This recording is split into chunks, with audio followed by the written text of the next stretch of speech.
Hello and welcome to the Gfinity Arena for the last race in Event 3 of the F1 Esports Series Pro Championship 2022. Last night's race in Mexico was one of the most controversial we have ever witnessed in the competition. And if the result was anything to go by, it's left the driver's title wide open. Lights out, and we are racing. Now, there are no errors available to the drivers without serious repercussions. And he's made the move as we expected. And he spun him round and hit him for good measure as well. Who is going to blink first? And that is very tight, and Rasmussen getting through. That could have decided the race. It's as simple as that. That's late braking and then some, but even later by Thomas Ronhaar. He's going to fight for it. They're still side by side. He's off the road. What has Rasmussen done? That one will be a penalty. Round the final corner for the final time. Jarno Opmeer is a winner again in F1 Esports. He takes his first win of the year.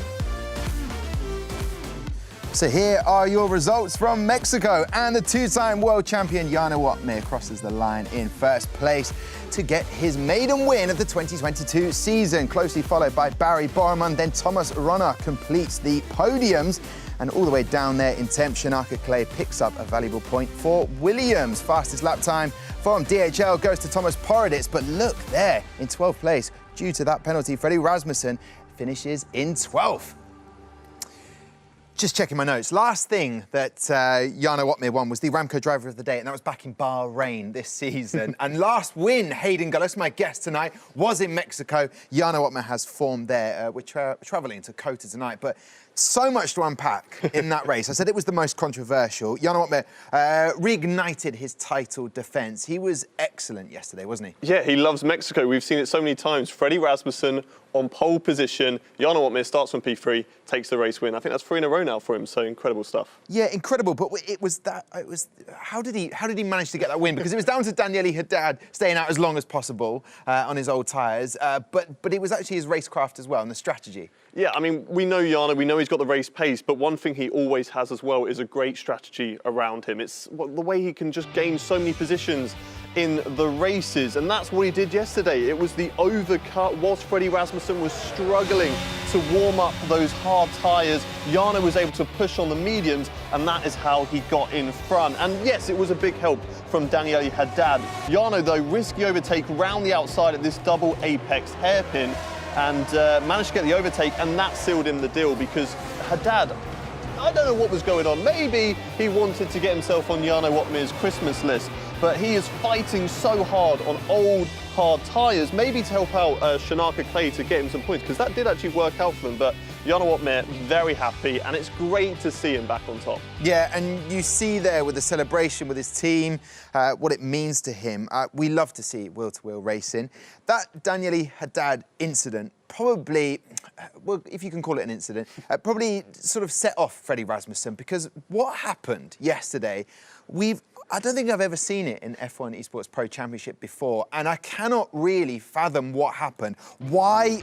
It just wasn't clever, was it? No, especially in the position they were in. Obviously, in this Constructors' title so far, McLaren have been running away with it, and we finally had a race where Marcel Kiefer was up there helping his teammate, and Freddie just kind of threw it all away in this moment of, he just completely lost his head. I don't know what he can really say, any excuses to talk about here, but it was just, you know, it looked deliberate over the inside of the corner, contact there with Thomas Ronhaar. Thomas Ronhaar lucky not to get any damage on the car, but also very well done to him to keep his head in it and take home the podium. But yeah, I mean, we're going to probably be talking about this quite a bit tonight. Yeah, I mean, look, if you look at social media, everyone loves to talk about F1 Esports, which we love to look through. However, they said it was a spicy race, and that is the spiciest thing I think I've ever seen. What possessed a driver to make that? Was there enough room for him?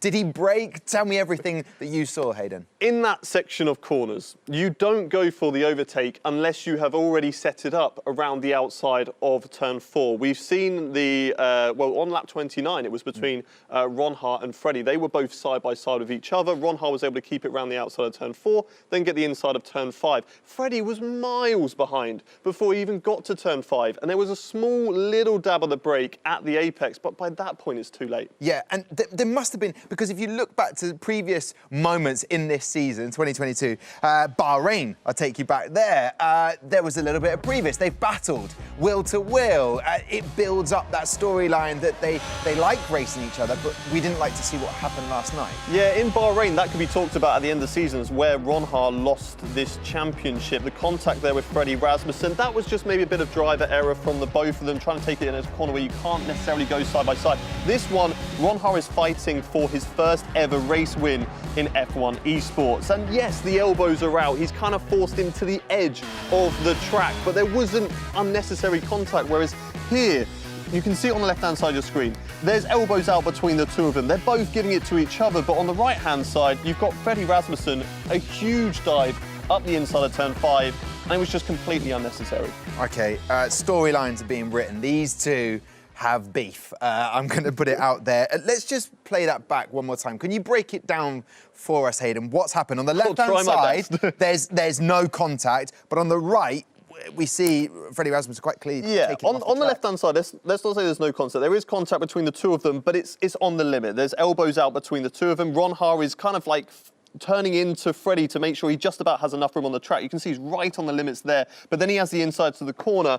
Freddie backs out of it really early and he goes off wide, but then it's a few laps. It's not like the next corner this happens. This has been going through Freddie's mind for a few laps here for him to do it, and through the on the right-hand side of your screen, yeah, I really want to know an explanation from him of why that happened, why it took so many laps for you to still be in that mindset, because you would have had your team behind you being like, all right, just calm down now. And that's what the team's going to be there for. So it's just so surprising. Yeah, is it defendable? Can we, until we get Freddie to say what was going through his head or what happened there? I don't think it's defendable because there is an obvious like forcing your opponent off the track there, and it does need to be punished. We never want to see that in F1 Esports, but I would love to hear from him why it happened. Okay, well, we've set the tone beautifully for what's happening tonight. We've got a race tonight, but let's look at the confirmation of the Drivers' Championship after yesterday, what it means. As you see, Freddie Rasmussen still staying on 105 points. Lucas Blake with 124. Barry Boremund, that is now his 4th podium in a row, and it's his 3rd second place in a row. So listen, Barry Boremund is definitely in form and doing a brilliant job for McLaren's shadow. And then you have Jarno Opmeer in 5th place after that win, puts him up to 85 points. He is definitely making it a 5-way driver going in to event 4 and tonight's race in COTA. Right, so as you know, as I've just mentioned, McLaren, 2 brilliant drivers doing all they can, 230 points. It's going to be hard to knock them off that top spot. Yeah, it's looking like it's McLaren's shadows to lose at this point, and the fight now is for second between Red Bull, Haas and Mercedes. I don't actually know the last time we've ever, or if we have ever had 2 teammates now fighting for a championship, but it's going really well. In all fairness, for Barry, he has been the more informed McLaren driver, and things are looking great for him. Yeah, I'll tell you what, we couldn't have set it up any better for people watching, wherever you are. There's so much likely to happen tonight. Someone watching all the way from the Mercedes HQ is Maxine MXM. It looks incredible behind you, and after Jarno's 10th win ever in the Pro Championship, things must be very good and jubilant at the Mercedes HQ, Maxine. Yeah, it's great to be here. We are here in the Silver Arrows Lounge, and it's just incredible. We have the car here behind us and all the amazing trophies, helmets, racing suits. It's just a dream to be here. Dream for you. It's a dream to be sat next to Hayden as well, and we've got Matt Gallagher and Alex Jakes to introduce in a minute. But tell me, what's happening with Jarno? Is this going to reignite his season? Is there a chance for him to maybe get that Drivers' Championship? Yeah, it's still there. There's still like 100 points up for the grabs, and he is in the right mindset now, in the right momentum. Quali is working out for him. Also, no incidents in the race, just right in time, getting in front of Daniele and getting like a DRS gap. So yeah, yesterday everything went very well, and now he's in the right momentum to keep it going and to fight for the championship and make the comeback. Well, hopefully you're a good luck charm for the Mercedes team, Maxime. Great to catch up with you. No doubt throughout the rest of the show we will. Also, a shout out to Jake Benham as well, picking up his first ever points in the Pro Championship. Come with me. Bye, Hayden. See you in a bit, yeah? I'm going to go and chat to the guys here, the commentary team, Alex Jakes, Matt Gallagher. First of all, before we move on, we've got to talk about Mexico. I want your viewpoint on the, we're calling it the incident, the most controversial moment. Was that brake pressed at any point from Freddie? A tiny bit. Yeah. We did deep dive in the quali show, so hopefully everyone tuned in Did there. you just plug the quali show I did, every time? 3:30. Yeah. But yeah, it was just not defendable, in my opinion. I think that Freddie Rasmussen, for whatever reason, saw red. You could see at that point he had 8 seconds worth of penalties, and I feel like he's almost seen there's nothing really doing for my race here. Maybe blames a bit of it on Ron Haar after those 3 laps prior. There was a bit of wheel banging, but it was all fair in love and war. But that was just far too much. OK. We even spoke about it on the quali show. You can check it out at 3:30 every day that there is a race in the Pro Championship. Alex, you said great champions always have those controversial moments. He has been given a 10-place grid penalty. Do you think that's a fair and right for the rest of the drivers and the rest of the season? Best result he could hope for when you cut the corner like that and you hit your opponent after a couple of laps of it brewing. Some would call it lenient. Some think he's lucky to be on the grid, but he's got away with it. The problem that he's got, though, is that now he's 1 penalty away, 2 penalty points away from being banned. Really strange situation for, if you look at the whole of F1 Esports, probably our most consistent performer across the entirety of the championship. Well, he is incredible. He's got the most wins ever in the Pro Championship. We love to see him when he's at his best. That probably wasn't his best moment. Let's have a look at quali today then. Q1, some big names went out. Daniele Haddad, we haven't even spoken about him in Mexico yet with his strategy for staying out as long as possible. Joni Tommala went out. What did we take from Q1? Q1 was, Joni Tommala will be disappointed in the AlphaTauri. Of course, stepping in for Josh Ido, who's been doing so well, but clearly that's the schedule they're running with their drivers. Of course, you had Donoso coming in right at the end there to make it through. Great to see him doing well in that Ferrari outfit. But yeah, it was obviously very disappointing for Tommala, Bianca Lila, once again in the Aston Martin. But yeah, we carry on to Q2, and this is where it all starts to kick off for the likes of Longuet. Yeah, Nicolas Longuet. I don't want to give away too much, but he went out in Q2. I've done it. Jake Benham went out. Simon Weigand. We don't like to see it because the drivers are under immense pressure, Alex. Simon Weigand at the end, when he didn't make it, just the frustration. It hasn't been his event in Event 3. And for Aston Martin, he's been really their key to getting some points. Yeah, been carrying them through. We're now watching him come around the final corner. He tweeted earlier in the week that he was just looking for something else. Nothing was working, and the anguish writ all over his face. Never nice to see. They all give their hearts and souls, and when it doesn't work out, it's brutal. Yeah, so we knew this going into whatever Freddie Rasmussen did. He got that 10-place grid penalty. Alvaro Carreton doing very well for Williams. Jarno Ottman knows what he has to do if he wants to get that Drivers' Championship. What did you take from Q3? Oh, it was a great qualifying session. Not for Lucas Blakely, perhaps, because he invalidated his final attempt in Q3, which put him under pressure from the cars around him. Jarno Ottman, he also invalidated and decided to do a little donut for the fans around the final corner. But he still lines up P4 after Freddie Rasmussen's grid penalty. Barry Burman, we thought, had just clinched it at the end, but you guessed it, Thomas Ron Haar takes it right at the death. He always seems to be the last one to cross the line. Yeah. And he always seems to take the plaudits. Yeah, it's brilliant to see, though, with Thomas Ron Haar, the way he dealt with it, the professionalism of a rookie driver, first season. We can't give him enough plaudits at the moment, but yeah, starting on the front row of the grid. And Barry Borman, 3 back-to-back second-place finishes. He is going to be right on the tails of Thomas Ron Haar, isn't he, Alex? Looking like the lead McLaren driver at the moment. OK, there you go. That is it, full stop. No more on that. Let's have a look at the driver. He's paid by the word, remember yesterday? I know, I do remember. It's good to see Brendan Lee, his last win, this is a former world champ, was back here in Kota. So it just 4 years ago. 4 years ago. I wasn't going to put a date on it, so everyone would be like, well, any minute now. But Danny Beresny moves into 10th because of that penalty. And he is had that little bit of form as well. So that's what I like about the Pro Championship. Drivers you can forget about for a second, all of a sudden, I should never have forgotten about them because they show what they're made of. Yeah, Beresne, you know, if you told him going into COTA that you're going to out-qualify Nicolas Longuet, he's probably thinking, all right, top 3, top 4, lovely stuff. But he's starting 10th because Longuet had a bit of a shocker by his standards. Probably worth mentioning Rasmussen ended up 4th in that Q3 session, meaning he'll start 14th. OK, 14th first. So with this race, Thomas Runnert, he's already had 2 wins under the belt. Are we expecting, or would we like, I mean, how would you see it with Thomas Runnert into this race? I mean, for the storylines, for the championship, we need a Ronhaar win, maybe an Otmir win. Let's have a 5-way fight for the championship. It just writes itself, doesn't it? Lucas Blakely, 2 7th-place finishes, 6 points each. It's not enough. Do you feel like the pressure's on him, and can he overcome this? Pressure's definitely been on him because the rest of the pack have been chasing him since the very first race of the year. What's important for him is if you're only capable of 7th places in this event, OK, make sure you don't turn a 7th into no points at all. Every point, as we know, is going to be vital. If this is a damage limitation round, accept it. Come back stronger for event 4. If I say this race is going to be exceptional, you know it's just going to mellow out, just fizzle out, but it won't be. It's going to be brilliant. We're going to take a break. When we come back, we're heading to Austin, Texas.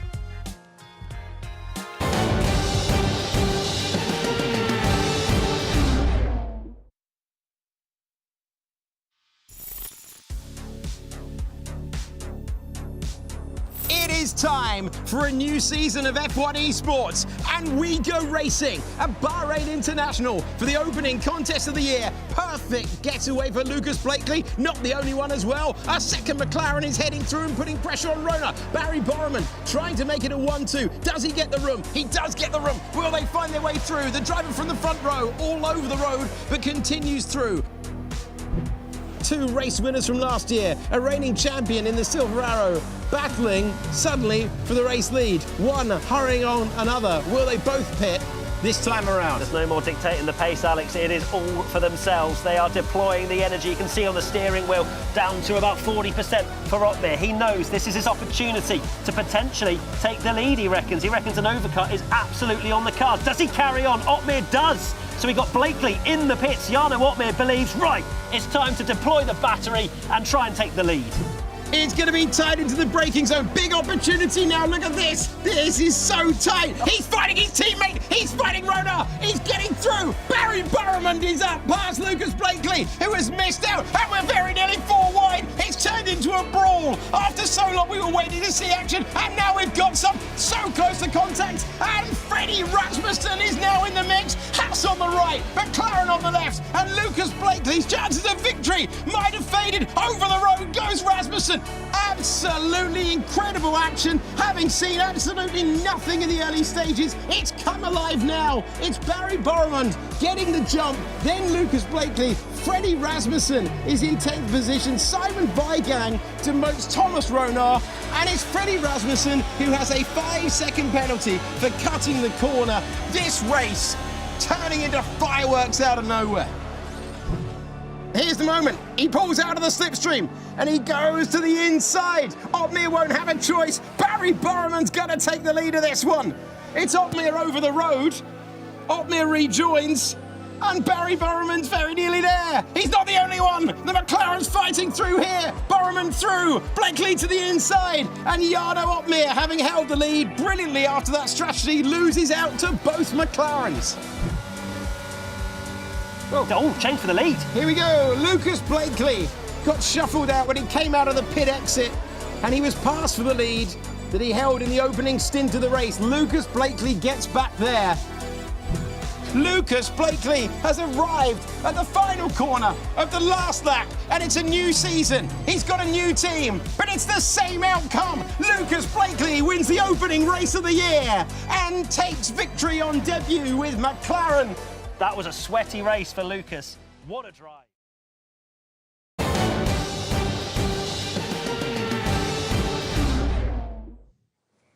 Welcome back then. Come and join myself and Hayden over at the desk. Come on, thank you. Hayden, listen, we're moments away from getting the race underway. We've talked about the twists and turns in the season. Talk to me about how twisty this circuit is and what the drivers can expect. It's a cracking circuit to drive around. It's a lot of fun, and all the different sectors are unique to themselves. You've got Sector 1, it's fast, it's flowing. Sector 2 is all about straight line speed, whereas Sector 3, you've got a lot more low-speed corners in there. So the setup around here is going to be very, very important. All right, there you go. You've heard from Hayden. It's time to get to it. It's nearly time to go and join our commentators, Matt Gallagher and Alex Jakes. But first, let's get excited for the Circuit of the Americas. I think we've got one hell of a race here in Texas. That's the greatest moment of my life. 56 laps ahead of us here in Austin. Hamilton on the inside, pushes Max Verstappen wide. Yeah! And it's all happening on lap 1 here. Gonna be dirty. And it's Max Verstappen who wins in Austin. What a Grand Prix that was.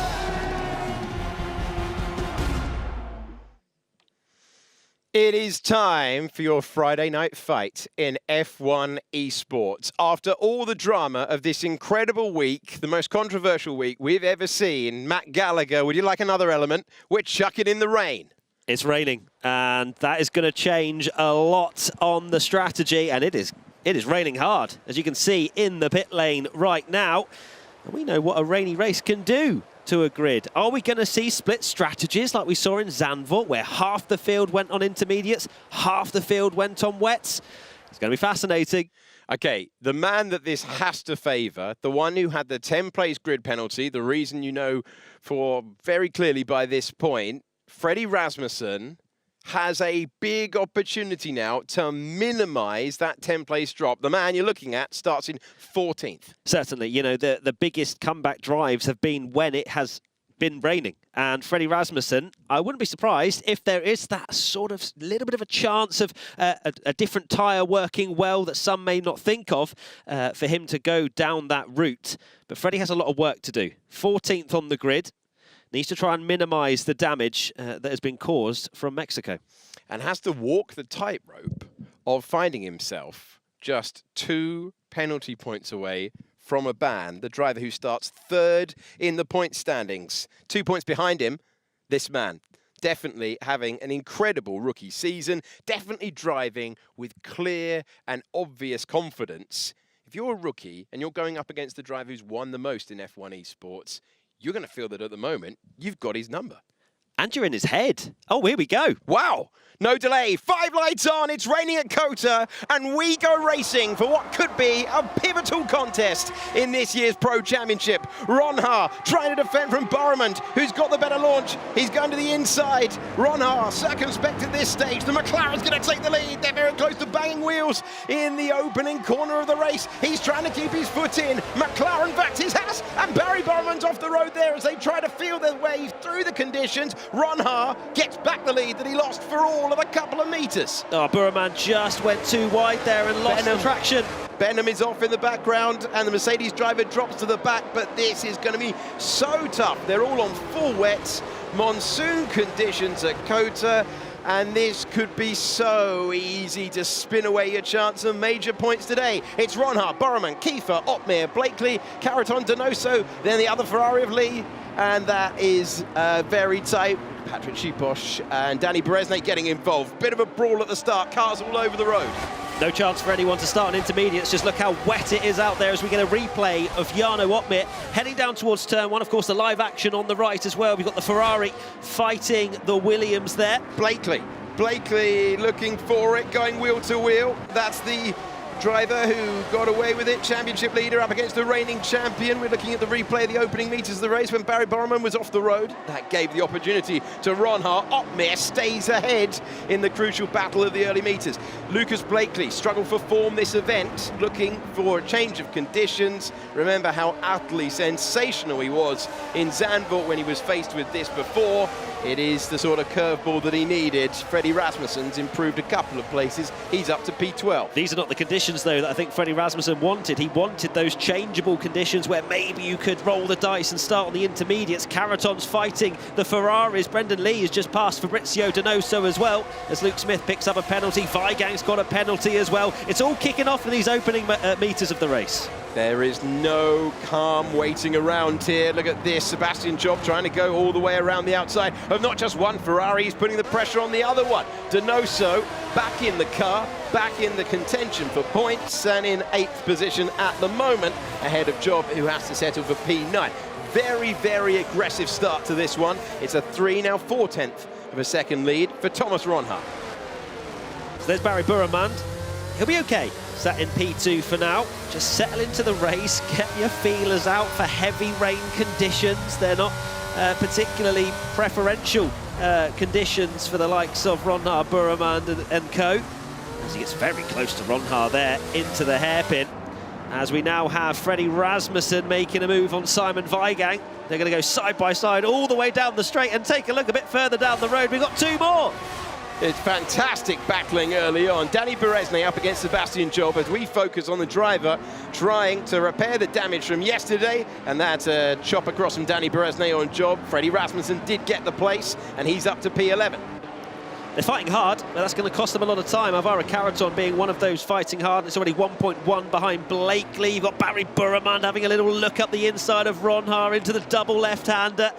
It seems like Ronhaar's not exactly comfortable right now in the lead. Buremund looking like he's got some decent pace in that McLaren Shadow car. Trying to feel his way through the conditions, trying to understand what to do. It's very, very intense behind. Danny Beresnay, Sebastian Job, the eagle-eyed amongst you would have caught Sebastian Job with a brilliant move in the mini-stadium section towards the end. And now they're fighting it every single metre. They're fighting the cars. Jarno Opmeer is the fastest car on track. Freddie Rasmussen has improved his way to the brink of the points. The next car in between him, his old adversary from years gone by, Danny Beresnay, hugging the inside line, go on the defensive, and he will invite his old rival to inspect the curb as he tries to close the door. As we head back down the hill now, into the sweeper sections, and the Alfa Romeo stays ahead. Remember, Rasmussen cannot afford to have any kind of incident with the drivers around him, or he will miss the next race if he picks up 2 penalty points. And remember, he is still in the fight for the championship. Yeah, he may well be able to pick up a few points here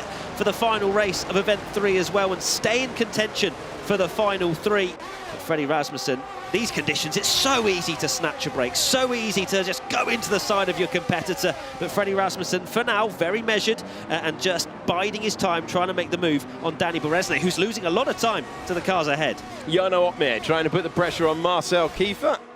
The lead Red Bull in the race as Barry Buremund darting all over the back of Thomas Ronhaar, the rookie sensation so far this year, who's playing himself into championship contention.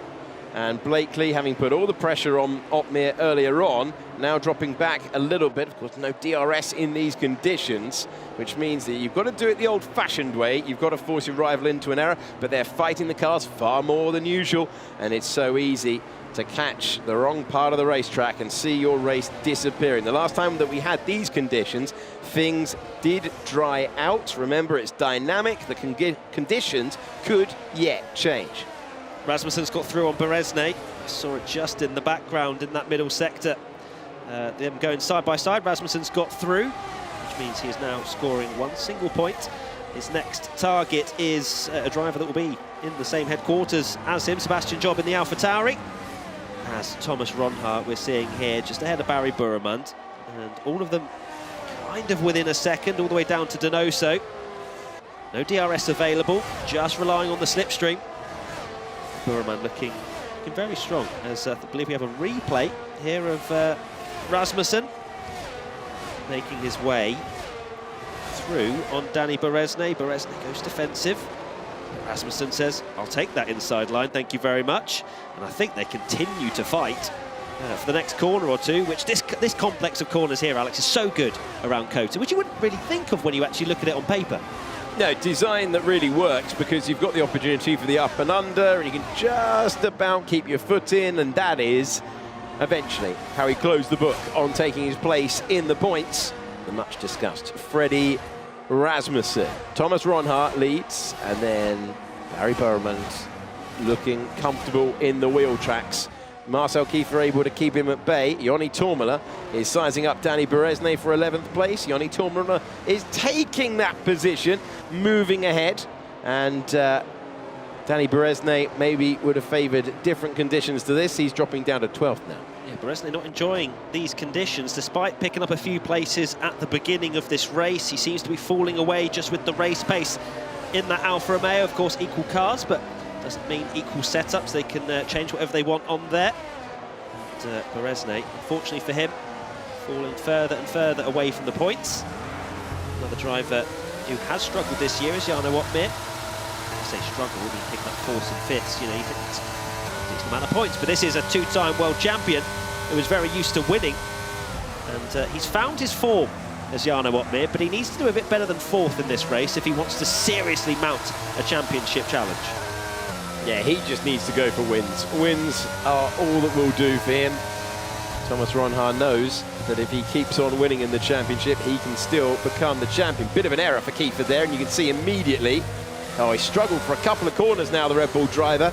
And Jarno Opmeer, much better rhythm behind on this lap. So easy to make that error, and it costs you all the way through the S's that begin this lap after the hairpin.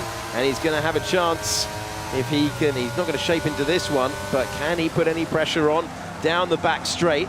Barry Burmond trying to heap it on. Will he use a little bit of battery to try and close the gap now?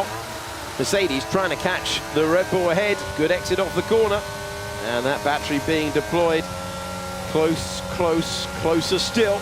Can he shape for the move? He's looking for a place on the podium once again. And the man who couldn't find any form earlier in the season finds his way by, gets a little tap. He won't mind it though, because he's up to P3. Kiefer didn't offer any defence there whatsoever. I imagine not too displeased to see Opmeer go through. He can still stay with this train. I think Kiefer thinking of the long game here. Doesn't want to be fighting Opmeer too hard and then losing Ronhart and Burmond down the road. So Opmeer promotes himself to P3. Only 2 more drivers ahead of him. That, well, if you saw the amount of battery that Opmeer has, I don't think they're on a serious push at the moment. Opmeer, of course, jostling his way up the train, which will help him if he wants to make an aggressive move with the strategy a little bit later on. We wait to see if the rain will ease and we get to see the intermediate tyres. Right now, it looks pretty wet out there still, Alex. It really does. Fastest lap of the race going in the direction of the driver in 9th position. That's how competitive it is at the moment.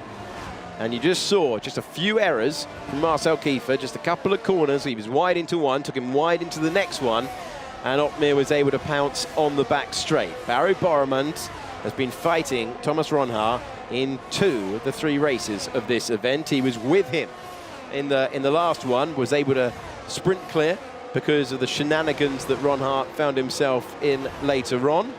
But these two really have been the story of this event, taking a step forward. Barry Burmond has been trying to wrestle supremacy as the lead McLaren driver. Ronhart has been in a league of his own for Haas, but he's trying to do the damage that was scored by not getting any points in the opening race of the year. That really seemed to have cost him. Given the consistency that we see all the time in F1 Esports, that looked to have cost him, and he focused on wins, and yet we are having an unpredictable season, and as a result, he's back into play. P4 in the standings at the start of this one. Ronhart and Burmond have been brilliant these last few races. They have picked up so many points compared to the likes of Rasmussen and Blakely, who have had their own problems. Blakely just seeming to go off the boil slightly in these last few races, and starting to wonder how the nerves starting to creep in for Blakely. It was Christmas coming early for Lucas Blakely in Mexico. The fact that he was able to extend his championship lead despite having very much a damage limitation race turned out to be actually not a bad P6 in the end. But Blakely cannot finish 5th, 6th the next 4 races and expect to be the world champion come the end of it, especially considering Ronhart and Burmond's pace over these last few races. They are on a charge. Yeah, Barry Burmond has been incredibly comfortable with this. The Iranian driver chasing down the young Dutchman, flying out front, and his margin is up to 0.6 of a second. Conditions continuing to hold. They make their way through. And Jarno Opmeer trying to join those at the front. Opmeer, a driver transformed, finding himself suddenly in contention. As we welcome to the broadcast Alvaro Carreton, who is making his way through. He's the driver chasing down Lucas Blakely. Blakely just trying to stay with the top cars. Opmeer, once again, Opmeer is doing so much damage through the opening sector. That is where he is able to just apply himself, just got a better feel through there, and he is putting the pressure on. We're checking in with Alvaro Carreton in the Williams and having a really competitive running. The driver who finds himself with just the 1-point scoring finish before today, and he's looking for his best result of the year with this 6th place. It'll be a huge result for Williams. They only have 4 points in the team's championship at the moment. The team ahead of them is on 11, so Alvaro scoring 6th place would be a massive help for their team's championship position. And still a long way to go. 21 laps left in this race. Carreton, we know he's got this brilliant speed. He's shown it in the past. He's just not been on a consistent basis, and he has to take advantage of these moments where qualifying was brilliant. He's in the mix. What can he do? I'm also fascinated to see, when we do start to see changing of conditions, a driver outside the top 10, taking the risk, taking the gamble, going onto the intermediate tyres. We then just stare at their time interval, waiting for the gain, the improvement, then the fastest lap. That's how this race is going to go, probably. So maybe everyone can do the opposite of a rain dance to get this strategy race going. And that will give an opportunity to Freddie Rasmussen. He finds himself half a second adrift of Sebastian Job. He's done well, actually, because he was 1.5 behind Job, and he's managed to catch up to the back of this train, maybe with the use of a bit of battery, but Freddie Rasmussen at the back of that train doing pretty well. And here is Sebastian Job, and he was racing the Ferraris on the opening lap, and then things have spaced out. Quite a complex track, this. A lot of different factors go in to mastering a lap around here, but certainly the sweepers at the start, easy to have a snap that takes you beyond the white lines. Then you've got to compromise the setup by having good straight line speed here, and then you're into the traction zones that comprise this part of the lap before the fast sweeps to home. And Andretti corner, the last one around this circuit. Sebastian Job, who is part of the AlphaTauri never-ending driver rotation, concentrating on this event. They split the 3 drivers that they have signed to that squad and send one on basically to the next event as a result. Jarno Opmeer looking racy. That's been the story of his resurgence. And the driver who was plumb last for much of the first race of this event in Monza has roared back with victory in Mexico and is looking capable of taking P2. Certainly is. Opmeer is looking very strong and has a little look to the inside. That was very close indeed to the McLaren Shadow car, but has to be quite careful.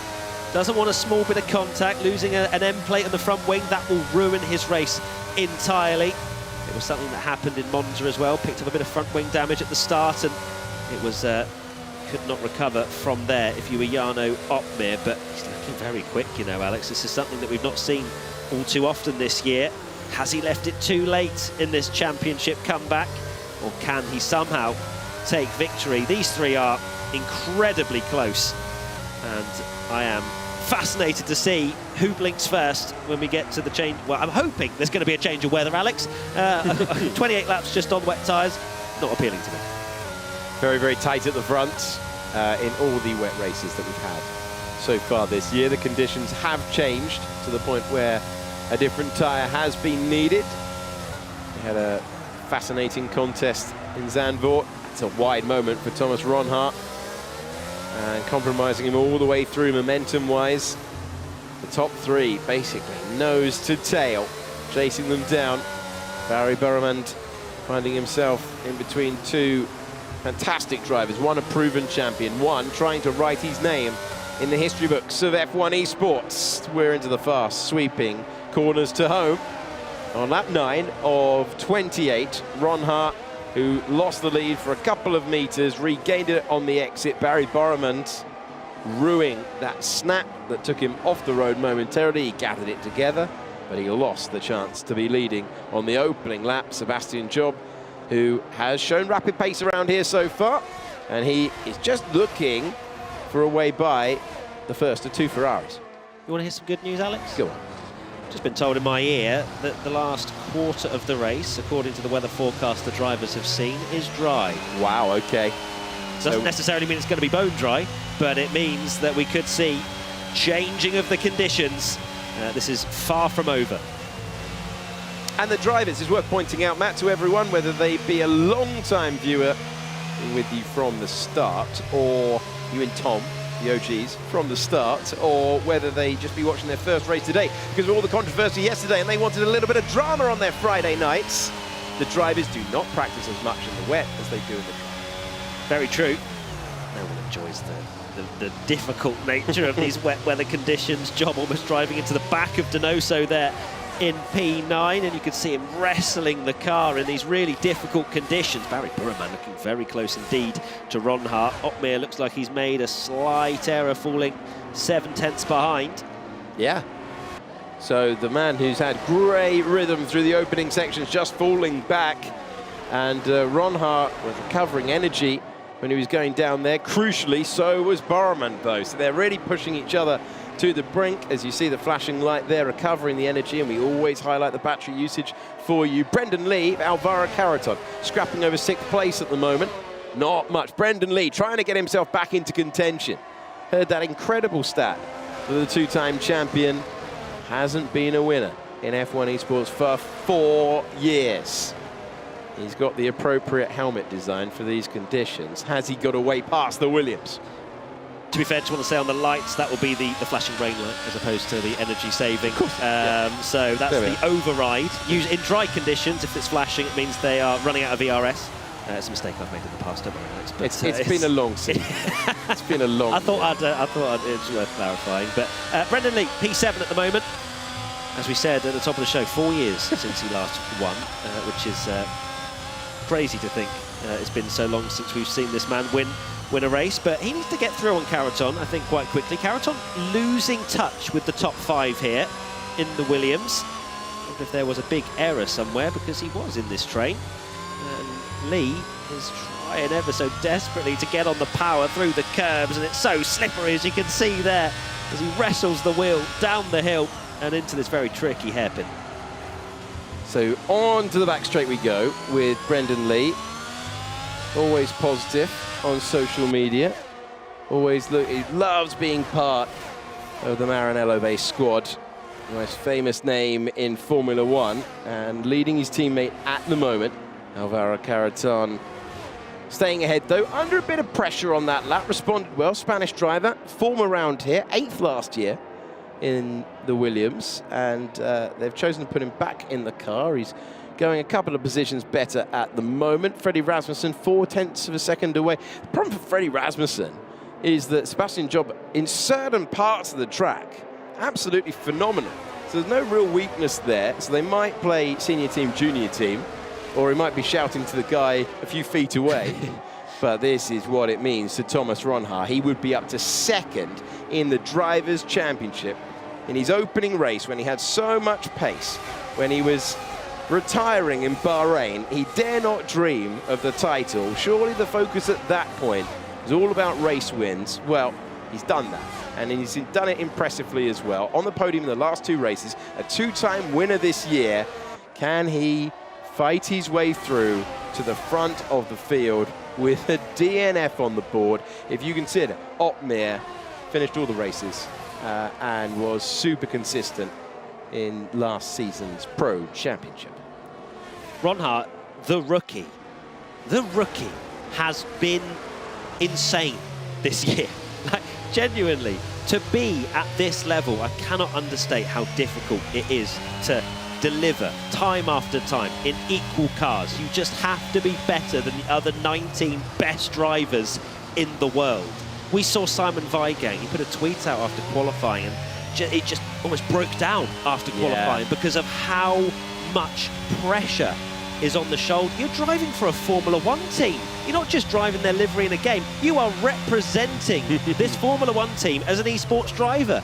And this series can make or break you. And Ronhart has just taken it, and I don't mean to use it because it's raining, but like a duck to water. Here we go. The Ronhart's been, he's just done it, you know? I'm sorry, Alex. No, I'm just going to cut you. Sorry, I'm there going was, to cut you. yeah, just mute me, it's fine. But you get what I'm saying. I do. And it's absolutely true as well. Ronhart, Boromant, separated by half a second, all of this. Well, let's be honest, at this stage, they're waiting for it to dry out. They're waiting for the gamble. The potential gamble, listen, it might not come our way. And that was a big kick for Donoso. It's put him off the racing line there. Donoso in 8th place, under a lot of pressure. He's had a leery couple of corners. Sebastian Job's going to have a chance into turn 1. We go on board with the AlphaTauri driver. Donoso's been driving on his mirrors for about the last 10 seconds or so. This is the reason why. To the inside, taking 8th place, Sebastian Job. And then the up and under. He tries it, he can't get it, and Sebastian Job stays ahead. He keeps the position he took at the apex. He's P8. Certainly is good driving from the pair of them. Of course, Donoso getting out of shape round the final corner, allowing that opportunity to occur. Job spotting his braking point beautifully in these tricky conditions. He's now 1.5 seconds behind Brendan Lee in 7th. But if you take a look, we were speaking about Caraton. Oh, he's fallen off the back of this front 5. Well, he's closed the gap. It's into watch time. Here we go. At the back of the field. Right. The early gamble. Stare at that interval. The last 2 on the road. Now, with the Greenwald intermediate tyre. And if that 11 seconds comes down dramatically, we're going to get to the key moment of the race. And now it's time to go on the charge. Donoso lost to position 1. Lap ago, it's now Freddie Rasmussen relieving him of P9. And Rasmussen now knows it's time to go on the attack. We are into in-lap territory. That 11.4 seconds static at the moment. When will the intermediate tyre be the one to go on? Who else is going to gamble as well? Will we get another driver decide that it's worth the roll of the dice? I feel like it might be now, Alex, because the gap is staying as it is, and surely it's only going to get better. If you're Freddie Rasmussen, I reckon you roll the dice here. Here you go, to the pit lane for Ronhart, Barrowman, Opmeer. And who's going to go again? Who's going to go long? And Kiefer's been sent long, but surely that's to give preferential treatment to the championship contender for Red Bull. But Lucas Blakely, second McLaren on the road, has to take that extra lap round there. And so it's Barrowman who's getting back into the race, and he's just behind the top 3 glued together as they leave. We've been waiting for this period of time. We've been waiting to get the intermediate tyres on. Don't worry about that rule about the white line. It doesn't apply. And now Barry Burrowman, can he try and fight his way by that extra lap of pain on the wet tyre for Lucas Blakely? Could it cost him more points in his battle for the title? I'm mystified that they didn't pit Marcel Kiefer, to be honest with you. I know they probably didn't want to risk double stacking and Freddie Rasmussen losing time in the pits, but Marcel Kiefer's the lead Red Bull by quite some margin in this race, and he is going to take some serious pain around here, I would imagine. It's a long lap, and it is clearly drying out here. And, well, we've got 5 cars. Kiefer, Blakely, Job, Tormala and Biancalila all on the wets. Of course, we've got Sheepos a bit further back as well. But, yeah, I do wonder how much time's going to be lost here. So in the wheel tracks, Thomas Ronhart, Biancalila out front, and they're racing for positions. This is what we saw yesterday, only slightly less daft, but they're racing for position. And they've got to pick their way through. Where you catch the driver who's decided to stay out, that is a different situation entirely. You've got to be able to pick through. So here, are you going to have to get off the throttle? This is where the race can be won and lost. No exaggeration here. Got to be brave, got to be bold, got to go around the outside. And you can see he still can't clear the wet weather driver. And Thomas Ronhart is putting one hand on the trophy here because now Burrowman is under pressure. Cars left, cars right. This could decide the race. And Jarno Opmeer, he's right there with Burrowman now. Burrowman's got a huge amount of time to make up to the driver ahead. That is a gift for the man who is becoming, with every metre that we run in the race, a championship contender. Now all of those who had to do an extra lap are making their stops, and to the front of the field, bar one goes Thomas Ronhaar, and he's got a healthy lead as well. Oh man, the last of the late breakers. Oh, I thought he was just going to smash into the side of the McLaren there, but he's wiser than that. And it's Joni Toomala just having fun out there. 8.5 seconds in the lead. Then Ronhaar, then Borreman, then Otmere, then Caraton, then Lee. Kiefer Blakely is just one position ahead of the driver who started in 14th. That extra lap causing him pain, and that is the price of McLaren having two championship contenders. The upside is they're on their way to $750,000 for the team championship. The downside is if you get a crucial call in the strategy and you've got two contenders, the one second on the road is going to take the pain. Our championship leader under huge pressure. The most pressure he's been on all season long. Blakely knows, though, that if Rasmussen has a bit of a late lunge or any contact, 2 penalty points and a race ban. In a Red Bull sandwich right now, thinking about the move but not making it. Lucas Blakely all over the road, that's tight, and he's very nearly making contact with the Red Bull ahead. This is where championships are won and lost. We're getting to the business end of the season. Oh, we certainly are. Blakely, Rasmussen 8th and 9th. That'll be 7th and 8th when Toomala pits. And you've got Ronhaar and Burreman technically 1st and 2nd. This has just turned on its head, this championship, and Blakely knows he needs to get on with it, because with every corner, Freddie Rasmussen is cruising up to the rear of his car. So to go back to Bian Kalila, who's absolutely fine to be out there on the wet tyres, had just not come into the pits on that lap, was going to come in, put the inters on the lap later. Ronhaar able to get past in the traditional place, and then you had Borreman having to take the pain, and it's 1.4 seconds in a race where it's been about half a second all the way through. Oh, Ronhaar's made a mistake though. Look at that. Look at the gap. It's 1 second. Ronhaar's made a crucial error. So he's invited him back in, and it's right on a knife edge now in a way that we haven't seen for a long time. Are we going to get a 5-car battle, a 5-driver battle for the championship of F1 Esports? Engrossing race. Different to what we saw in Monza, different to what we saw yesterday, although what we saw yesterday, truly remarkable. And now Lucas Blakely needs all of the steel that we've seen so many times before. The driver that's been with us for a while in F1 Esports. It was really in the exhibition races during the pandemic that he began to find his feet. He's improved season on season on season, but now he's going to have to take places to keep himself in the championship lead. Barry Borreman has not given this one up. He's inside 1 second of the Haas. So Blakely needs to start taking some risks, I think. Of course, the McLaren Shadow team so far ahead in the team's championship, and of course, as a team, they're looking to secure first prize in that $750,000 pool. But also, Blakely is going to want to win this driver's title. And being 7th place with Ronhaar and Burreman 1st and 2nd, that is his worst nightmare coming true. Of course, he's got Rasmussen behind him, but all of a sudden, Blakely's been looking in his mirrors to Rasmussen this whole championship season. Enter Ronhaar, Burreman, and even Otmere. They're all gaining huge ground in the current stages of this race. Alvaro Caraton, then in 4th position, then Brendan Lee, completing the top 5. Sebastian Job seems to have so much pace there, just looking for a place to use. He's behind Danny Beresne at the moment, on board with Freddie Rasmussen, trying to get past Lucas Blakely. These two about to go wheel to wheel.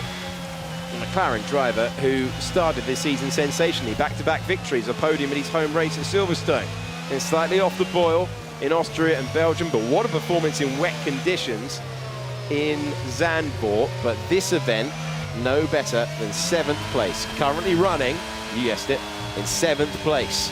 Freddie Rasmussen will know that every point gained, especially today, starting in 14th, any point gained could be vital come the end of the year.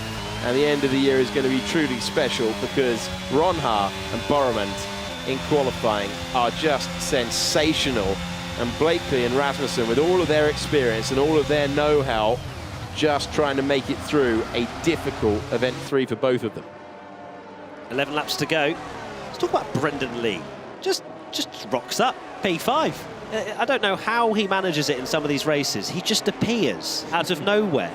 And he's having a very solid race once again in the Ferrari. And it has to be said, looking like he wants to get past Caraton as well. 7 tenths behind at the moment. Looking at that timing interval screen, Otmir's losing touch with the leaders now as well. 1.1 behind Burumand. Is it going to turn into a 2-horse race? Can Otmir hold on? I imagine Barry Burumand would have spent quite a bit of energy trying to catch up to the Haas. And of course, Thomas making that mistake as well. Allow Burumand to get back within slipstream territory.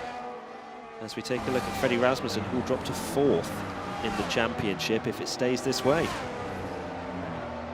I think he'll be pleased with the points, though. Having started in 14th position. Go on, give us your opinion. Could he have gone from 14th to 8th in a dry race? Yeah. Easily? Yeah, I think not easily. I think that's probably about where he would have maybe expected to get up to. But also, you know, he has to take into account he can't have any more incidents. So that will take away slightly how many risks he's willing to take. But Freddie Rasmussen, yeah, I think he'll be happy right now. But he's got 10 laps to improve it, and he's looking quite quick, maybe slightly quicker than Blakely ahead. Also, these conditions, it's very, very easy for drama to unfold when we're going wheel to wheel. And we saw some incredible moments of brinkmanship yesterday. The thing we didn't get yesterday, because of the way it all played out, was these two going wheel to wheel. So we'll go to our last reference point between these two, which was the last lap in Monza, where they were all over the first chicane, as we join Shiposh and Daniele Haddad racing each other at the back of the field, down the main straight. Action all the way here. The Alpine up against the Williams, driving left, driving right, and they're still fighting each other. It's an interesting approach to defence here. This one looks like it could end in tears at any moment. Shiposh is still on wet tyres. What's he doing out there on the wet still? That's an interesting strategy, to say the least. I also want to say, Alex, something I've just noticed. It's not raining anymore. Hello. Are we going to get another gamble? It's definitely enough time. Definitely enough time. But you're right, it's not raining anymore. And that weather info. You got weather info in the air, or was that just an observation? No, I just looked, and it doesn't look like there's any more rain droplets coming from the sky. But also, the track can dry very quickly. So will we see a gamble? Because the pace will be there if the dry tyres switch on. It might not be a gamble, it might be a necessity. Might be a necessity here because the rain has stopped and the track dries quickly. And so are we going to go to the next stage? And to be honest, we do usually get this with the wet conditions. We do usually cycle through all the way to the end. But it's not the hassle that Ronha and Burumand. And Ronha, you've got to say, the pressure that he's under, again, another exceptional performance. Saw Burumand go over the line. Is anyone going to be able to get on terms with that? Ronha beats it by a fine margin. Could have got flustered on the opening lap. Waited for Burumand to have that slight snap coming out of the first turn. He's held the lead. He's not had a margin. That's very tight in the background. Alvaro Caraton. Brendan Lee trying to take 4th and does so. Brendan Lee looking to return to the top step here. He's trying to fight his way through. He's dreaming of that podium. If someone's going to take a gamble and go for the victory, you might be looking at him. Brendan Lee up to 4th, a fighting drive, and his resurgent form continues here. This is going to be fascinating to see. Can he get himself further up the order? That would be his season's best of P4 so far this year. He has had a best position. His best position was in a changing condition race like this one back in Zandvoort. He's having a great race, Brendan Lee. He's 2.4 behind this trio, though, as he sets the fastest lap of the race despite making that overtake. That's quite an achievement. The old warrior. Yeah. About to go on the charge once again. It's amazing to see Brendan Lee. He's still got it. Just can't seem to get into that podium position just yet. But we never know what's going to happen in these next 8 laps. It's still looking reasonably wet out there. Surely, as the laps eke away, the dry tyre switch becomes less and less viable. As we take a look at Marcel Kiefer, still trying to make a way past Caraton. I think he's looked at the back of that Williams for pretty much the entire race. Freddie Rasmussen in striking distance to Lucas Blakely. That was aggressive stuff from Brendan Lee to find a way by that gap. He stretched it as well, hasn't he? Yeah. Gone. He's disappeared, but in relation to those ahead, it's about the same. So 3-car battle out front. Yellow flag is listed in Sector 1. We've got soft and medium tyres. We've got dries out there. Okay, watch the gaps. You know the deal. You know the deal by now. We did it a couple of minutes ago. And they're losing time hand over fist at the moment. Donoso's on the soft tyres, and he's lost a second whilst I've watched that. Ooh, is it going to 31? It is. So it's not the right tyre at the moment. And well, you keep an eye on it, Matt. You enjoy that. I will. No worries. Barry, let me know what happens. Yeah, I will. Barry Furman, 0.6 of a second. I'm not really sure why I phrased it like that. It's 34 seconds. It's been an incredible week of F1 Esports. Monza, Mexico City, then the Circuit of the Americas. Do you fancy Kiefer's rolled the dice. Has Kiefer gone for it? Well, they were always going to have to find some sort of eloquent way of getting him out of the way of Freddie Rasmussen. Let's be honest, because he's the driver. So he's gone for the gamble. It might pay him off. It doesn't look like 30 seconds. Remember when we were watching it, it was 29? It's not the right tyre to be on. Is that just to help out Freddie Rasmussen's points total? Oh, surely not. Red Bull are fighting other teams in the championship. They've not locked this out. Look at the slide as he comes out the pits. There's no grip at the moment. Donoso's lost so much time since I last looked. I think he's had a spin as well. He's 53 seconds off the back of the field. Okay, that's ruined our reference. Lots of penalties going on out front. We still got a battle for the lead. It's less than a second. Thomas Ronhaar, though, playing it to perfection. Wonderful, wonderful race so far.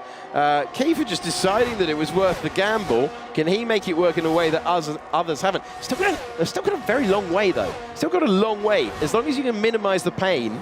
He's in George Russell in Singapore territory, though, at the moment. He's struggling to get temperature. It's not quite early enough, but there's still a long way to go if you can make those slick tyres work, because the benefit that you would get, 8 seconds now.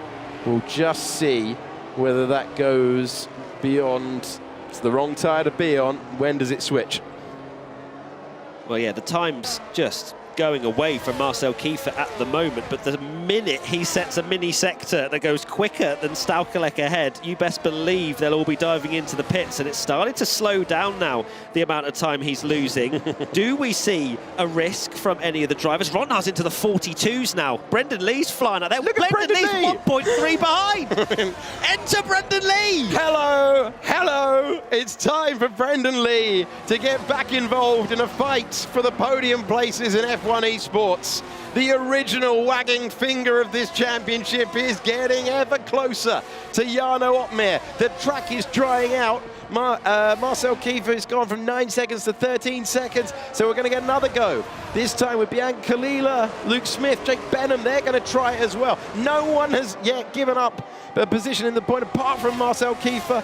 Carrington's got a penalty as well for corner cutting. Oh, that is a tough result for him on a brilliant drive so far. Amazing news. If you are Blakely and Rasmussen, heartbreak stuff. Here comes the old warrior, fighting his way again, risking everything. Who cares if you finish fourth? Utterly irrelevant. Can he claim his first podium of the season, all the while with the top three basically glued together out front, and they're all daring each other. I can't believe Jarno Opmeer is not going to shake from him. Looks pretty dry out there. I was going to say, at this Alex, stage. Marcel's catching Staukalek. This is the lap. Okay. This is in a week of brilliant races. Are we about to get a grandstand finish that you deserve for sticking with this one? Thomas Ronhaar, if he wins this, with everything he's had to deal with, this is exceptional. They're all in. They're all in for the dry tyres. This is incredible. They were watching Marcel Kiefer, and he took the pain, but then he's getting the gain of those medium tyres. They were setting faster time. DRS is enabled as well. That's going to change things. Brendan Lee did go into the pits, and it could be all change at the end. Out in front once again. Hold on. Yeah, he did manage to get out in front. So the Haas, the McLaren. Carried on. Longuet leads the race at the moment. Longuet says, go on then, let's have a gamble at the end. It's a Friday night flutter for Nicolas Longuet, the man who lost the race in the final, on the final lap last time. I'm not going to list fastest lap for you because it's just ticking over like a fruit machine at this stage. Longe, Ronhaar, Borreman, still Ronhaar, sees off Borreman, sees off the two-time champion Otmir. Please welcome to the battle as well Brendan Lee, who is going to be, he's going to be worried about the warm-up phase. He's going to be maximum fight, trying to get inside that 1 second window. This is absolutely phenomenal. We're going now past the Inters, so the Haas has stayed on the intermediate tyre, but Freddie Rasmussen is ahead of Lucas Blakely. Pivotal moment for the championship.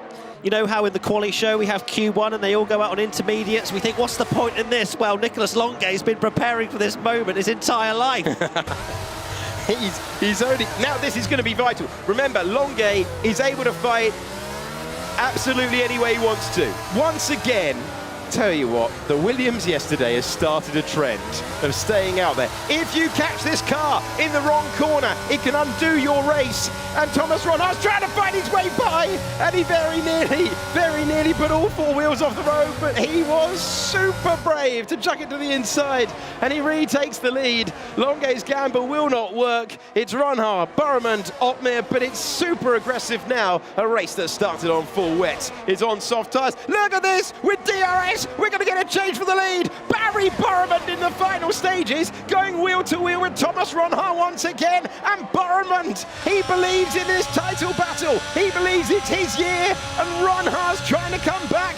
The difference in compound as we sweep our way through. McLaren versus Haas once again in the final stages. Just like it was in Monza. It's going to be the case at the Circuit of the Americas. Ronhaar won't give this one up as well. Otmir's in the mix. Brendan Lee is within 1 second of the Mercedes driver as he looks for the romantic finish to this most epic of weeks. Are you not entertained? This is unbelievable. Lap 24 and 28, Ronhaar allowed Borreman to take the inside line, but this is not over by any stretch of the imagination. If these three start fighting, enter Brendan Lee into the equation. Choice not to go to the inside there from Thomas Ronhaar. Brendan Lee has got it down to 0.8 of a second. Lucas Blakely is back ahead of Freddie Rasmussen. Going to the medium tyre doesn't appear to be the way to go. Going to the soft tyre has paid off. And Marcel Kiefer, who was the canary down the mine for everyone on this one, finds himself in 12th place, trying to fight his way back to the points when he was looking on for a strong points finish. But all of that data could have been vital for everyone else in the field. Barry Borreman will be dreaming of a second race victory. This one in the balance. Fastest laps everywhere you look. Fastest driver on track is Brendan Lee, whose heart will be going like a jackhammer at the moment, but he won't be the only one. You can make a case for any of the top four going through your picture right now, taking the checkered flag in this one, because Brendan Lee is the fastest, but he's in fourth. This is unbelievable racing. Who's hungrier? Borreman second in the championship. Ronhaar looking for his third win. Otmir off the back of a victory, trying to mount a championship challenge. Or Brendan Lee, who's not won in 4 years. Delirious stuff. At the end of race 3 of the event, at the end of race 9 of the year, Thomas Ronhaar on the dry tyres. He'd done it. All the work on the wets, all the work on the inters. And now, on the slicks, he's going to be worried, but not as worried as Jarno Otmir, because here comes Brendan Lee in the Scarlet Ferrari up against his old team. And he has loved being part of the Maranello setup. He loves being in that part of the world. But is this the day that he can get involved? If he can get past one, no reason he can't get past the other two. And they're going to be scrapping on the last lap anyway. Bit of a spoiler for you, but it always seems to go that way in F1 Esports. We'll check him on board with Ronhaar. We need to see what his battery is like at this stage of the event. Thoroughly entertaining one as well, as Lee, you can see the confidence darting all over the road, every which way, looking for a way by Jarno Otmir, and Otmir saying, hello, old friend. We got 2 champions closing down the 2 men who want to join them in the history books. Storyline after storyline after storyline. Oh, we love to see it. And here is Ronhaar into turn 1, lap 26 of 28. The only way Brendan Lee's winning this race if it gets scrappy. If Borreman and Ronhaar start fighting with a lap or 2 to go, Otmir gets involved, and then Lee will take any opportunity he possibly can find. But Ronhaar is cleverer than that. He knows how to win races. He's already got 2 under his belt this season. And Burman, look, these two have come to blows only in Monza. What's going to happen at the end of this one? Gonna be fascinating. We're heading back there in a few moments' time. Want to say a quick word for Simon Weigang.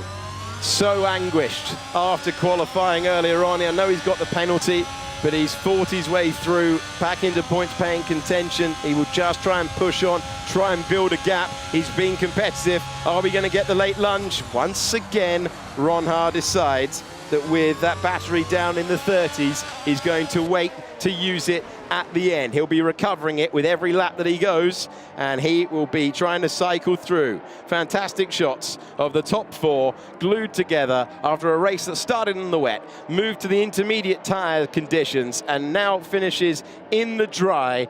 And Thomas Ron Haar for the first two-thirds, absolutely immense, but Barry Burman striking as early as he could on the slick tyres, and we are heading to the penultimate tour of the circuit. Freddie Rasmussen's passed Lucas Blakely and may well end up finishing P5 at the end of this race with Caraton's penalty, as we see a replay here, as if by magic, a DRS move, easy as you like.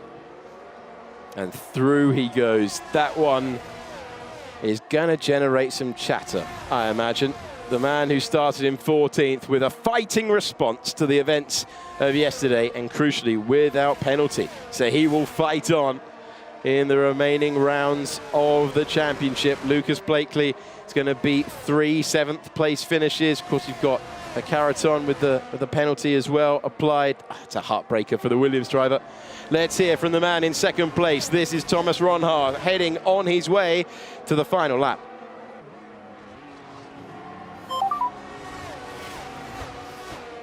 Right side nearly overheat. Be careful about right side, okay?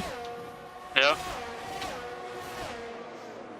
So just basic chit-chat like it's an out lap on a Friday morning, but instead we're winding up for the final tour around the circuit. Ron Haar's been warned, he's just taking it easy. He's just trying to stay in the position. He's lining up this last lap.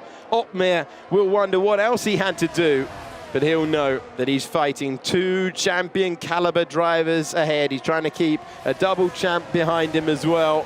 Brendan Lee, his fantastic charging drive has met this DRS train, and it's Barry Burman going over the line, and he's a few miles away from a second victory in the championship.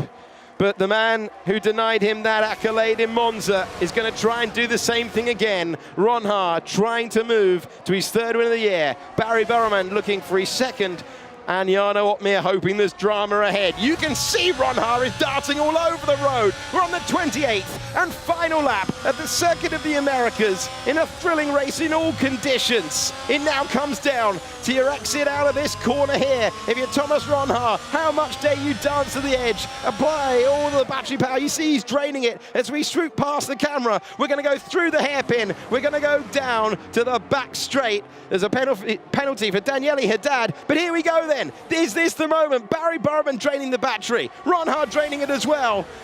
They're coming into picture, now heading down to the 12th corner on the racetrack. Ron Haar trying to take it away, tries the swap, tries the dummy, bold, brilliant, wheel banging off the road for Burman, and Jarno Opmeer might take him here. This is extraordinary. Jarno Opmeer's got into the lead momentarily. He's off the road. It's gone wild. It's gone absolutely wild at the end. Jarno Opmeer takes the lead. The driver in P3 is off, and now it's Ron Haar. It's barely believable. Jarno Opmeer's going to do it. He's going to win 2 races back to back. Ron Haar got past, and the man who started the final lap in the lead has dropped to 4th. And you really did have to see it to believe it. The finest 3 races in F1 Esports history come to a close with Jarno Opmeer the winner for the 2nd year in a row in Austin. Thomas Ron Haar in 2nd, and returning to the podium, Brendan Lee. Yes, that really did just happen. I cannot believe my eyes. What just occurred on that last lap? It was absolute chaos. You best believe there's going to be some discussions in the stewards after this as well. But Jarno Opmeer taking the victory. The champion knew that things could kick off. He stayed close enough. And then they all went off the road. Brendan Lee at one point fancied a sniff at potentially getting a top 2. Oh my goodness me. Jarno Opmeer wins once again round the Circuit of the Americas with a last lap pass once again. Tom Deacon, I have no more words left. I mean, listen, there's an energy that they have up there, which is a very different vibe to down here, as I'm sure you are, wherever you're watching this, gobsmacked at what we have just witnessed. We just sat back, we relaxed, we went, what a brilliant race. This changed the tyres from wets to intermediates. They've gone soft, mediums, what's going to happen? That at the end, chef's kiss. Absolutely incredible. Jarno Opmeer, out of nowhere, saw the two of them scrapping. Do you know what? I fancy this. Went up the inside, then there was another battle. Brendan Lee nearly got his first race win in 4 years. And, you know, these F1 esports races, they're slow burners, but boy, are they worth it at the end. Yeah, this is not a sort of advocating you don't watch any of it until the last couple of laps. That's not what we're saying. What we're saying is Brendan Lee, someone who's had his highest as second place back in 2020 in Mexico, he gets a podium again. It must be a beautiful environment at the Ferrari headquarters. However, Jarno Opmeer, we said this is going to be a 5-way driver race to see who's the driver champion this year, but boy, oh boy, I mean, he left it late, and I felt like he'd done everything to try and catch Thomas Ronar, and then Barry will be kicking himself. That could have been the 5th podium in a row for him. Well, he was in front. It was looking like he was going to lead the Drivers' Championship. That's fallen away, and now we really do have a 5-way championship fight on our hands with, you know, it was the perfect scenario. The guy who was at the back of the championship standings in terms of the 5-way fight gets the race win. Then you've got Ronha and Barry in second and third. Lucas Blakely, another unfortunate race for him a little bit further down the field, but let's watch this action back once again. And a lot of drivers off the tracks. There's going to be a lot of talk behind the scenes in the stewards room. One person who didn't go off the track, I don't think, was Brendan Lee. So if penalties could be applied, maybe he could gain even further. But Jarno Opmeer forced off there, and then was an easy run home for him with no real overtaking opportunities after that. But he is going to be, you know, he's going to be off the shops for a lottery ticket, because that was incredible. It was indeed. I mean, as it stands going into this race, he had 85 points. He won in Mexico last night. Winning again, as it stands, would put him up to 110 points. And that's what it means to gain to it. It's just a repeat of yesterday. I mean, if we were watching the same celebrations, I mean, he's done exactly the same in the way he's congratulated by his teammates. But Thomas Ronar on board with him in that lap. And what we watching, it was the overtake of Barry Borman. And we thought, fair play, Thomas. But then it left it wide open for Jarno. Yeah, it was a strange one. Obviously, the dummy was amazing. And Barry kind of closed the door a little bit late on that one. But the reasoning why he ran wide, maybe he saw Barry go wide and thought, OK, I'm going to gain a little bit of extra time if you do that. But that opened the door for Jarno to slip up the inside and get the outside line round there. It was a fight between those two. And it's so easy to try and take the inside line and get it done. But Jarno Opmeer fantastically round the outside, forced off the track as well. And yeah, Thomas Ronhai is going to be a little bit disappointed with that one, but I don't think he should be. It was still great points for him, and he is definitely in this championship fight. Yeah, Brendan Lee had a 3rd place finish back in 2019. Ooh. I know that because it says it in the magic book of all my notes. You say he won't be feeling too hard done by. I mean, it's his first season, but he's really, I don't know, ignited all the other drivers to try and be on the same level of Thomas Ronar. He's a great advocate for this season. Yeah, definitely. I think something that he is learning as well through this series is that you don't have to win every race. If you win, you get the maximum points, it's definitely going to help you. But if you're beating the guy who is currently leading the championship, which was Lucas Blakely, then that's a lot of points gained anyway. He could have potentially been leading the championship had he finished the race in first, but still 3 races left to go, and he is the man in form at the moment. OK, there was a penalty for Alvaro Carreton. Williams fans, like myself, always rooting for the underdog.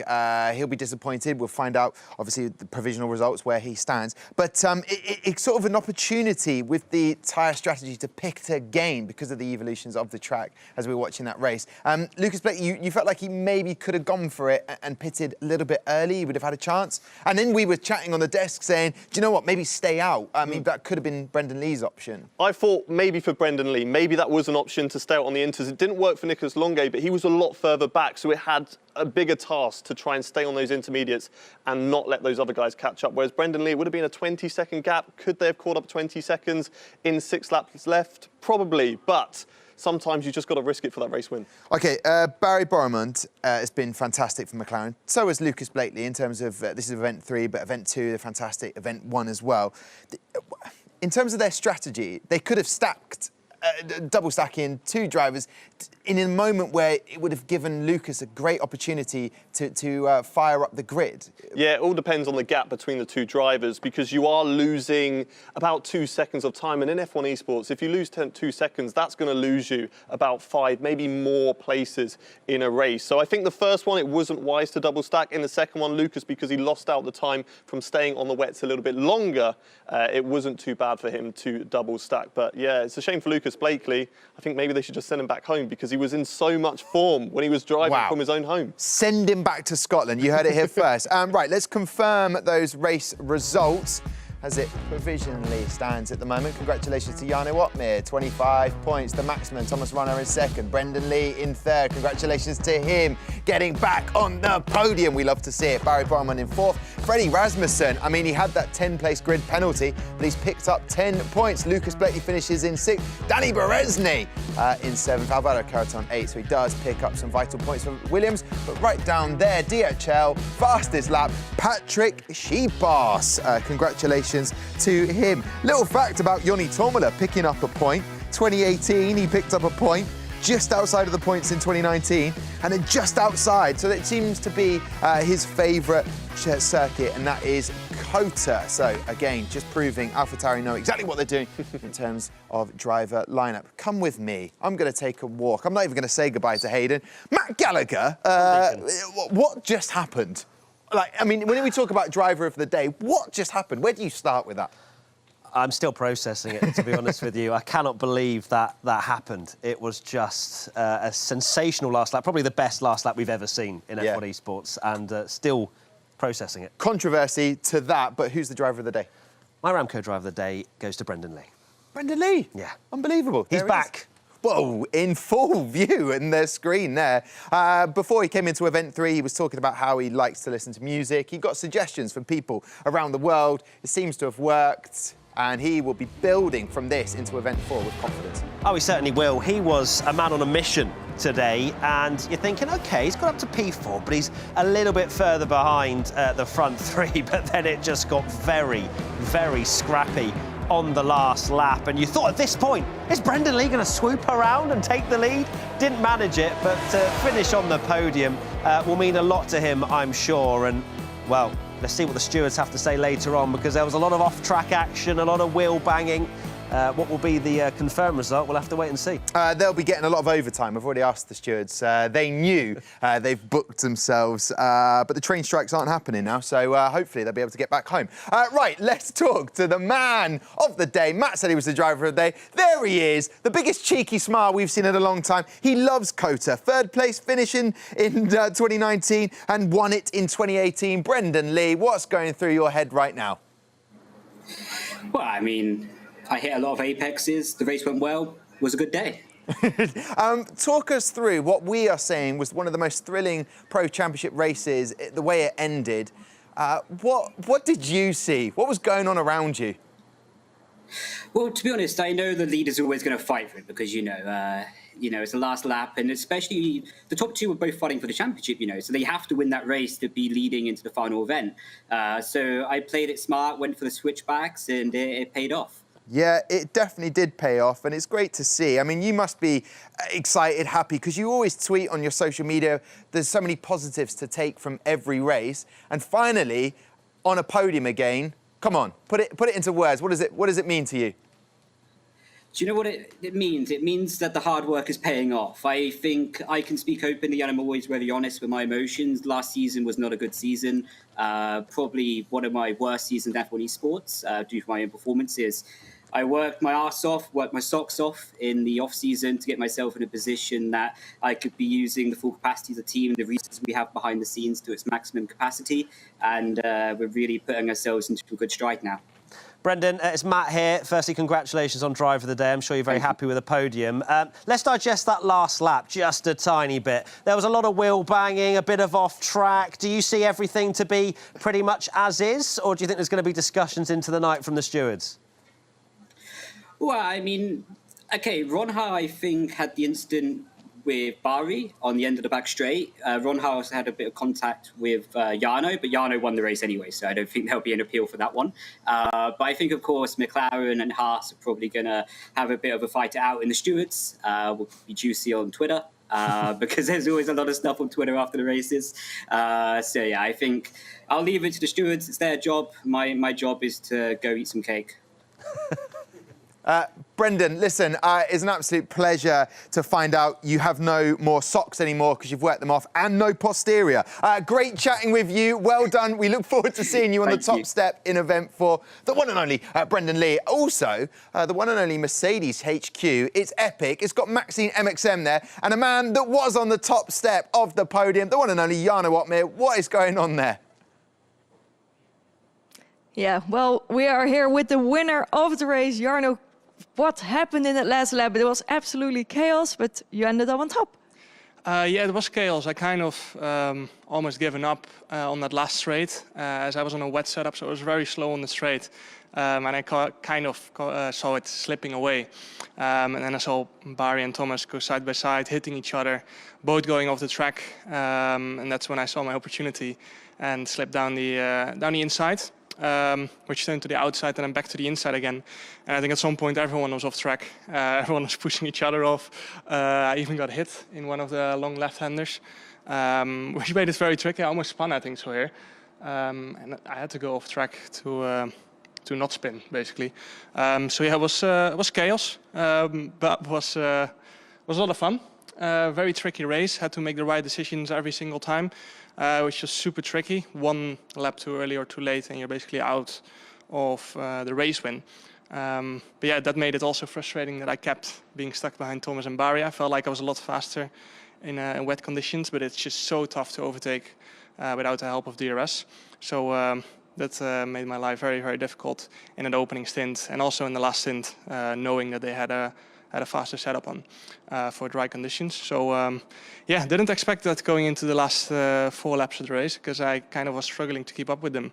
But yeah, worked out. Yeah, congrats, 2 wins in a row. Can you say you're back in the title fight now? I think so, yes. I think we gained 30 points to Lucas. Of course, first race in Monza was a complete disaster. But yeah, managed to come back strong in those last 2 races. Both love Mexico and USA. But yeah, the last event will be fun tracks as well. Abu Dhabi is one of the first ones I think I will drive on in F1 Esports. So gonna see how that goes. But yeah, can't wait. Right, well, congrats. Back to the studio, and we're going to celebrate here. Oh, yeah, they are. If I know anything about Maxine MXM, it's going to be celebrations all around there. Let's confirm the standings then. Great to hear from Jarno Opmeer and the guys and what it meant to him and picking up maximum points. It was chaos, he said, and the Goatmere is definitely back. But what does it mean for the Drivers' Championship? Lucas Blake still on top. Thomas Rona in second, Barry Bormann in third place, Freddie Rasmussen in fourth, and Jarno Opmeer in fifth, which means, I think we can all agree, it's a 5-way race. To see who is going to be the Drivers' Champion Teams Championship, well, listen, McLaren are sitting pretty at the top. Can they be beaten? Very unlikely, but there you go. Williams up to 8 points. Catching up on Alpine. There you go. I love the underdogs. Listen, guys, we're coming to the end of the show. There's not much more time. There's so much that we need to unpack and digest from that. We'll do that in event 4 on the 14th of December. But Alex, what did you take from that race? I mean, absolutely everything, because there was absolutely everything. We had wet, we had intermediate, we had dry, we had a brawl at the end. You like tyres? It had all of them. We don't know whether that's the result. We don't know who's going to be champion. We do know that we've been thoroughly entertained. I genuinely think as 3 races go, they all went to the last lap. They were all controversial. We've got a phenomenal championship battle. I've run out of words again. Oh, he's run out of words. Oh, I hate it when that happens. Listen, Hayden, we head to Suzuka next, Sao Paulo, Abu Dhabi. Those tracks, are we going to have the same sort of, and I use the words of Jarno Opmeer, chaos again? Well, we've got one title, we've got 5 drivers and one incredible event coming up. And we've got 3 great circuits, so it's going to be a lot of action. OK, I don't want to analyse it too much before we go off air, Matt, but Lucas Blakely, this is an event to forget, but he's still at the top of the Driver Championship. Still at the top because he's being caught by so many different drivers, all swapping points and winning, and Otmir, who was really far behind, getting loads of points. And we don't need to hype up this final event because you just have to look at the top 5 and the amount of points separating them all. We have got an absolutely thrilling last 3 races ahead of us. OK, Alex, Yeah. you won't be joining us for event 4. No, I won't. A wedding's coming up. Congratulations. I'm first day. He's there for the first day. Oh, well, then that's brilliant. We'll see you for Suzuka. Let's give you an update. Oh, well, that was wasted, wasn't it? I'll do that on the day. Stay tuned for that. Spoiler, I'm getting married. Yeah, and I'll cry on that day as well. But listen, guys, event 4, December 14th, that's when we're back for Suzuka, Japan. Guess what? Alex Jakes is here. Then he will not be here for Sao Paulo, Brazil, or Yas Marina in Abu Dhabi. So that is all in store. That is the grand final. Who will be your champion? I have no idea. Listen, I need to say thank you very much for watching Event 3. It has been truly epic. I say thank you very much to Hayden Gullis, to Alex Jakes, to Matt Gallagher. It's been an absolute pleasure. We'll see you back, as I say, 14th of December. Blimey. Who's going to win it? It's anyone's guess. The championship gets serious now. We're heading to race 7 of the year. There's a lot on the line. The 5 lights go out in Monza, and we are racing. They're off the road. It's a thrilling battle. And Thomas Ronhaar takes the lead. Thomas Ronhaar has won his 2nd race. Lights out, and we are racing. He's going to fight for it. They're still side by side. He's off the road. What has Rasmussen done? Jarno Otmir is a winner again in F1 Esports. He takes his 1st win of the year. And we go racing for what could be a pivotal contest. Thomas Ronhaar is putting one hand on the trophy here. They're all in for the dry tyres. We're going to get a change for the lead. Barry Burman in the final stages. Tries the swap, tries the dummy. Bold, brilliant. And you really did have to see it to believe it. Jarno Otmir, the winner.